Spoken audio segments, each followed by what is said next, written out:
Oke, halo YouTube, selamat datang kembali dengan Bang Ebi di sini. Dimana pabrikan lain sekarang udah nggak ada lagi ya yang ngeluarin produk-produk dua tak, tapi KTM masih eksis sampai sekarang menjual produk dua taknya. Bahkan dia itu masih eksis di tahun 2024 ini mengeluarkan all new-nya di divisi dua tak, walaupun tidak di semua kelas, tapi hanya di kelas trail gitu loh. Trail maupun apa ya, kok lupa aku namanya, kalau supermoto, walaupun di kelas itu, di dua kelas itu aja, tapi setidaknya dia masih istilahnya bisa ini ya, nahan untuk ngejual produk dua taknya.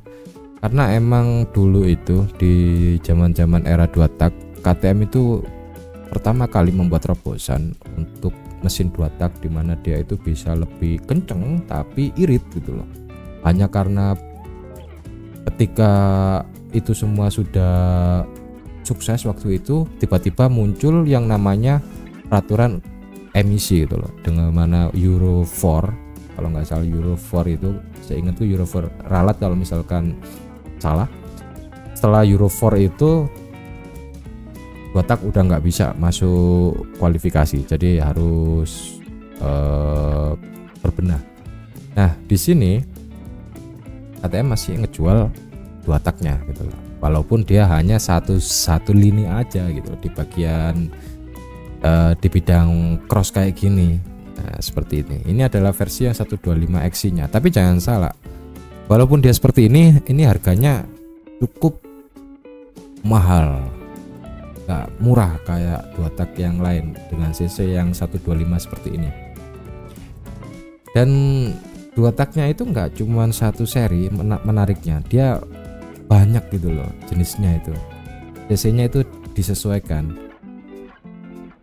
Bagi teman-teman yang masih mengingat-ingat motor kayak gini, kalau misalkan masuk ke Indonesia, anggaplah yang 125 gitu ya, cc dua tak, masih yakin aku ada yang suka. Karena apa? Masih banyak orang yang dipakai buat yang hal-hal yang nyeleneh gitu loh. Misalkan nih, ambil contoh Honda CRF, itu kan peruntukannya untuk garuk tanah tuh, maksudnya untuk trail gitu loh. Tapi di Indonesia itu jadi nyeleneh, dikasih pencacing, dijadikan buat ajang drag untuk melawan kelas-kelas 150 yang lainnya gitu loh. Itu sih. Nah, kalau masih ada yang dua tak seperti ini masih ada. Memang beberapa aku lihat juga di YouTube ada yang jual gitu loh, yang cc kecil kayak seperti ini. Cuman karena mungkin lokasi aja gitu loh, hanya lokasinya per satu, kalaupun mau juga harus kirim-kirim dan lain sebagainya gitu, seperti itu. Mungkin costnya bisa nambah dan sebagainya, dan statusnya mungkin build up, jadi membuat orang itu nggak begitu. Kalau misalkan KTM serius masuk ke Indonesia dan membuat banyak dealer di kota-kota besar di Indonesia, aku yakin produk-produknya itu masih bisa laku gitu. Sebenarnya tempat kita itu masih kalah ya dengan negara yang biasanya kita katakan perindavan seperti itu. Karena coba deh kalau kalian cek di YouTube-nya orang-orang perindavan, dealer di sana itu komplit guys, semua dealer itu ada gitu loh, dan mudah aksesnya.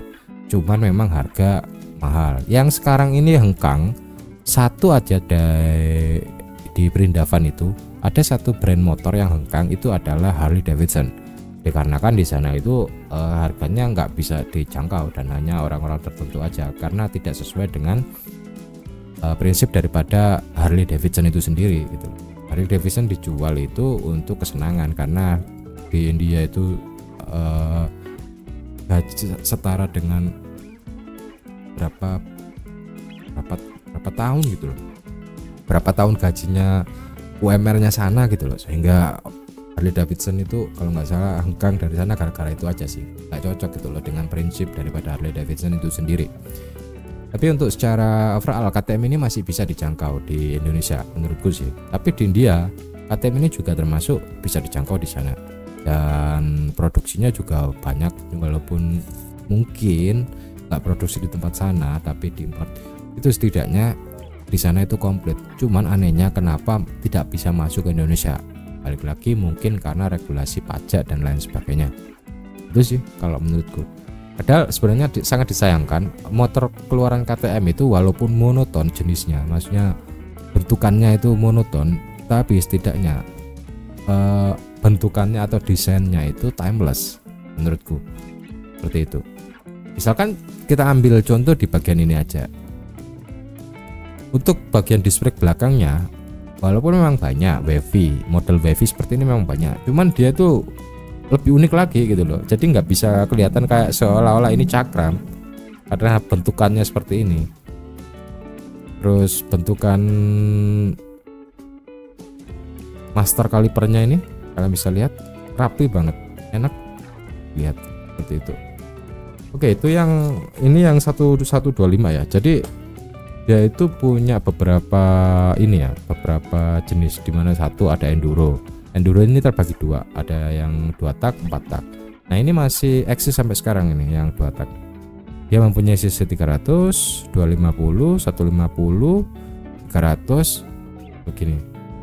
Terus untuk yang versi MX kalian bisa lihat, bahkan untuk yang 85, 65, 50 juga masih ada. 300 maksimal di sekitaran 300 ya untuk ininya. Terus untuk cross country-nya sama di 300.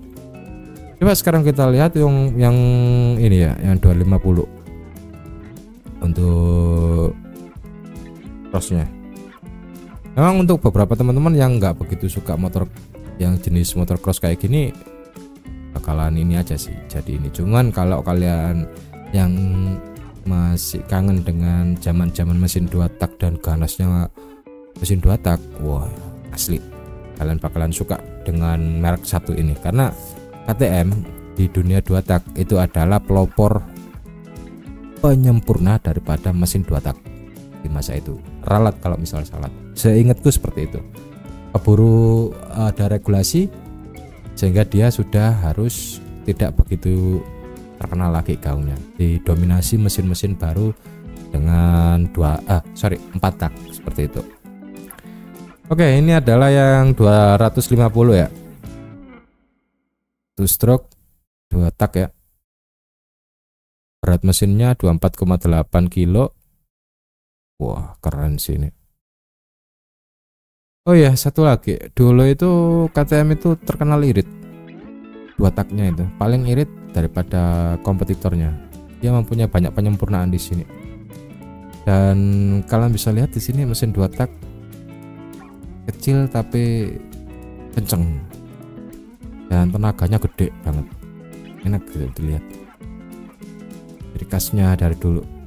Terus ciri khas knalpot daripada mesin-mesin 2 tak ya seperti ini, lehernya itu mesti gede.